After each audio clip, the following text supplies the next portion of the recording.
Welcome to Universal Design Stories of Change.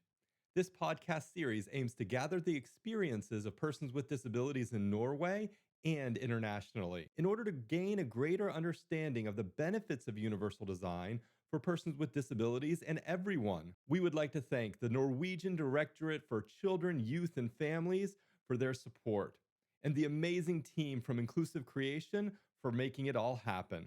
Enjoy this episode.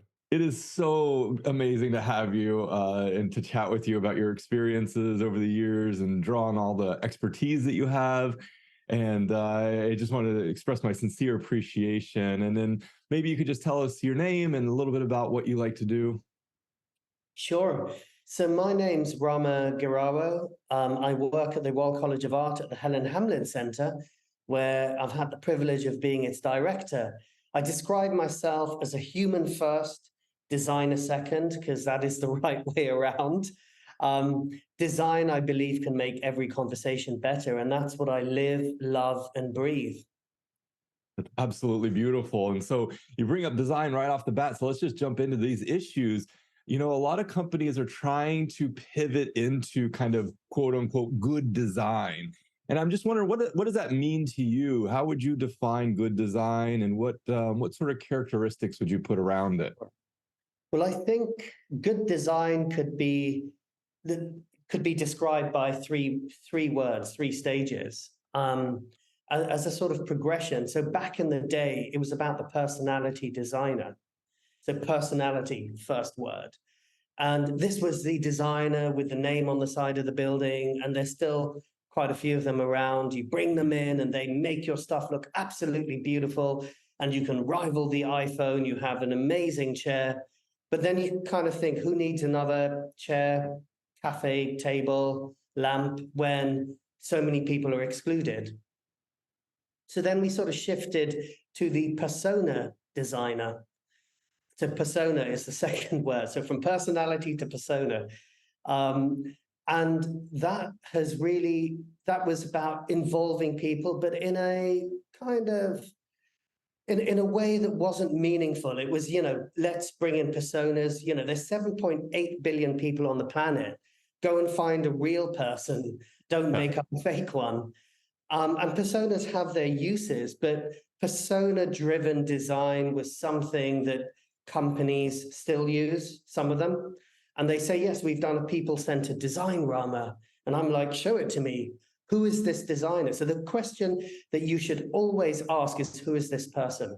So if you're shown Dr. Mum or, Mr. Buick 2024 or whatever it is, ask to be introduced to them. And in years of doing this, no company has ever introduced me to the persona. Then we shifted maybe 10, 15, 20 years ago to person-centered design. So these three are still alive: personality, persona, and person. So the word is getting shorter. And person-centered really looks at individual choice, but are we being exclusive in our inclusivity? Are we looking at certain groups more than others? So, for instance, I'm very interested in design. Have been very interested in age-driven design, disability-driven design, but now it's looking at race, equity, ethnicity. I think, I wear it on my skin. For those of you listening, I'm a person of Indian heritage with dark brown skin, and I like to think neatly curated hair and beard. Absolutely. So that's the shift, and I think we're now looking more at life-centered, planet-centered, bringing in planet alongside people. So that, for me, is good design. It's sort of mapped in that trajectory. I love that, and I love the way you've kind of described those transitions. I'm wondering if you have advice for those companies or organizations that are still kind of adhering to that older model, the put our name outside of the door kind of model, and the genius, quote unquote geniuses of design that need to be unquestioned. Their decisions should be unquestioned. I wonder if you have any perspective on that. I would boldly say, stop doing it. Stop doing it. Straightforward enough. It's, if you don't know your consumers, if you don't know your colleagues, if you don't know your clients, your collaborators, if you're just looking for the single vision, you run a real risk of just having that single vision. And it's not to say that individuals don't draw on a collective consciousness, for want of a better word, collective appetite, tap into trends and micro trends and come up with something. But always, always bring it back to people. So, when we do projects, you don't need to canvas 200 people. We've done complex vehicle projects like the London Taxi. Our lead user group was 20 people. But in there, we went into the full dimensions of a person's life. And I know I just used the word user there, but we try and say, users use, consumers consume, but people live to get into their lives, understand deeply. And if you can pick 6 to 12 people, but you have people on the extremes of ages, urban, rural, go to the extremes, it'll inform everyone else.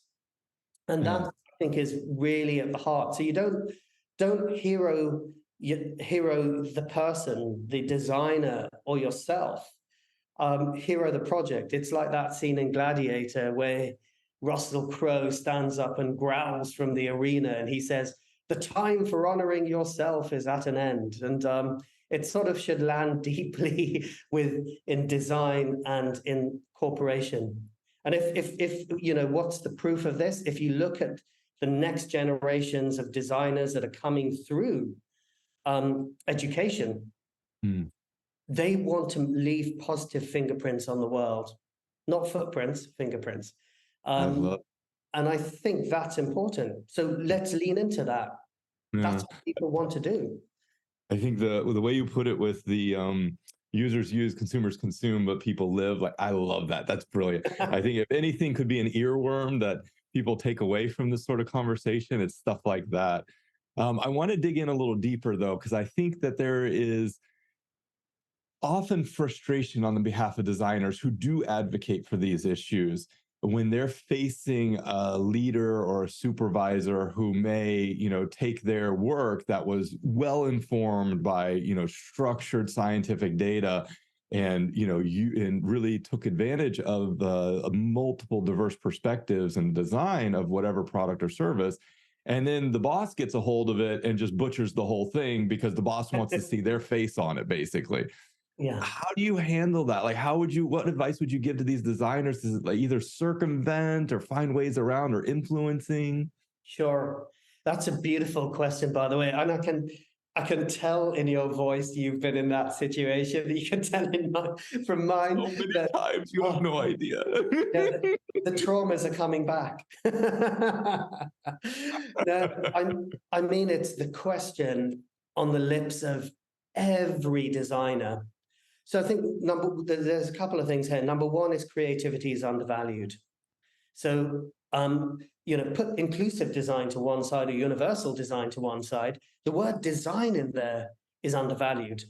So creativity could make everything better. Imagine in the House of Representatives, imagine in Norwegian Parliament or UK Parliament, if you had designers in there.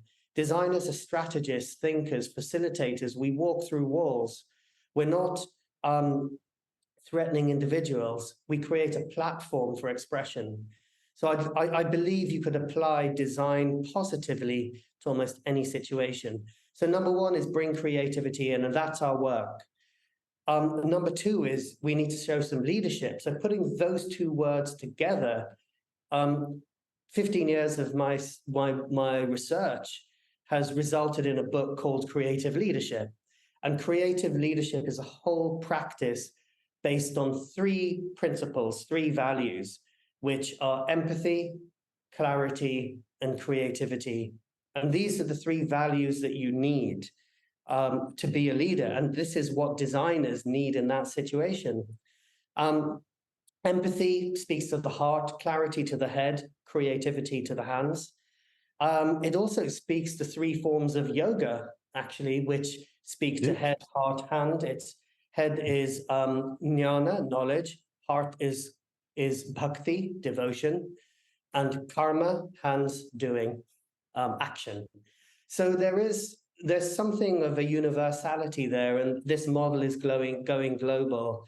You know, we're on the last few hundred copies of the book, so if Wow. anyone wants one, get one now. I was gonna ask, give us the name again because I need to get my hands on a copy, and I'm sure people who are listening to this want to get their hands on a copy as well. So How can we find it?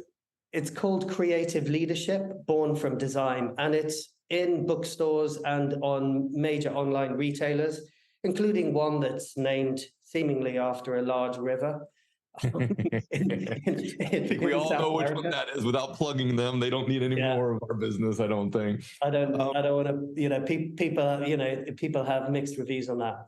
But Of going course. back to the original question, if you use Yeah. those three values, empathy, for example, if you want to persuade because we've all had that boss or manager where he, she, or they will come in and just say, no, but we've tried creativity in 1972 and it didn't work. And I know what people want. And every opinion is valuable, including your boss's, but Mm. if there's no space, you're not being empathic. And some of the one little trick that we've used, well, it's not even a trick, it's a persuasion point. So one little tip is you don't walk in and say, actually, um, I don't think this design is going to work for this reason. Film a couple of 80-year-olds, children, women, non-binary, black people, brown people saying it for you. Mm. No one can argue with 89-year-old Irene saying this packaging is difficult to open, this website is horrible to use, or this particular product, like glasses, is actually racist because it doesn't fit my head. True story. Yeah. So that I think is a very powerful kind of empathic approach. I think a creative approach is we could learn from the mayor of a major American city said there's no problem with accessibility in City Hall. So they invited them to a dinner, made them sit in a wheelchair, and said you're going to be in a wheelchair. And then at some point they needed the bathroom, the washroom, stood up, and they said, no, you can't stand up, you've got to go in the wheelchair. And that's when they realized, when they needed to go to the toilet, Yep. that actually City Hall was not accessible. Right And on. things changed overnight. So that was a creative approach. And I think clarity, it's not just about having quantitative data, because statistics and numerical opinion bring it to life with real people's lives. Mhm. Nothing can beat having vox pops of 6 people saying this works or this doesn't. And Mhm. just looking at stats is like you have a gourmet meal in front of you, beautiful Mm. meal, and you say, all I'm going to do is eat the bread. Why Mm. shouldn't you have the soup, the salad, the hors d'oeuvres? Why shouldn't you have an entree? So why are we limiting ourselves saying, well, the marketing department did this numerical, statistical, piece of research, and this is what they've come up with. Bring it back to people, bring in economists, philosophers, and here's a radical thought, bring in designers. Yeah. Radical thought indeed, indeed.